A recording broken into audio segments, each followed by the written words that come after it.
I'm starting my urban backyard camping adventure. So I'm in Shoreline, which is the northern suburbs of Seattle. Not the northern suburbs, but in the northern suburbs of Seattle. And I'm going to choose my campsite, and I'm going to walk through. We have kind of like 4 campsites, and I'll start at campsite 1, 2, 3, and then 4 is where I have chosen to set up camp. I'm going to talk through it because sometimes I change my mind as I talk through things. This is why it's going to be choosing a campsite. So this is potential campsite 1. It's nice and flat. It has some shelter from the trees. I don't think I'm going to choose it, however, because the house is right there. And I kind of want to get like a feel like I'm out in nature. So I was thinking maybe not so much on this one. So let's check out the other ones. So I'm off to, this is potential campsite number 2. Nice and flat. It's more open than the last one. There's a little maple tree and some roadies. So this is it. However, that's the house. So again, I'm thinking not this one because it's a bit close to the house for in my preference for. It's already an urban camping experience, so I don't need to be right up next to the house. So then this is campsite number 3. So it'd be anywhere kind of on here, which I like a lot. It's open, you can kind of see the whole yard. That's like slow panning. This is my first, so when I was thinking through this is actually my first choice for a campsite, was this level of the backyard. It's nice, it's open, I can see things. What's the catch?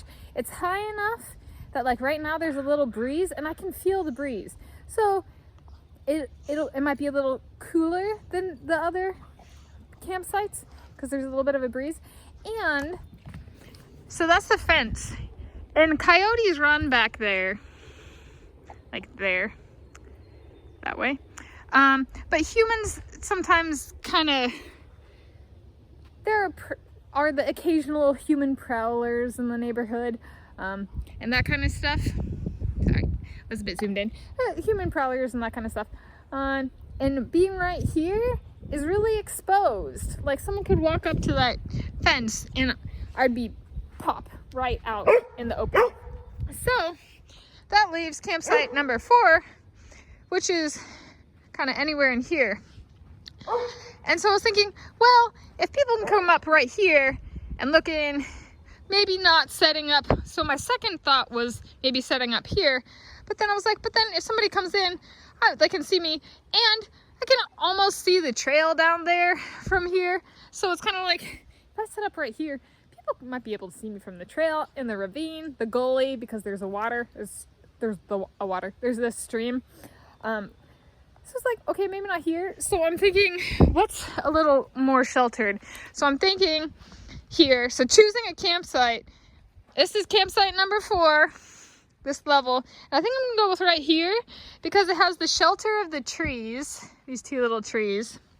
Yeah, if somebody walked up, they could see me. However, it's out of sight from the trail down below. And the trees provide a little extra privacy. What's the downside about this one is someone could walk right up to the gate and see me. 1, 2, the coyotes. We have coyotes and they run right there. So I'm in kind of prime coyote territory, and the coyotes will occasionally jump the fence. They're really good jumpers and they'll jump in, and this is where they tend to enter and exit the yard, is right like over here. So I'm in prime coyote territory. However, I did pack my food in a container and stuff like that.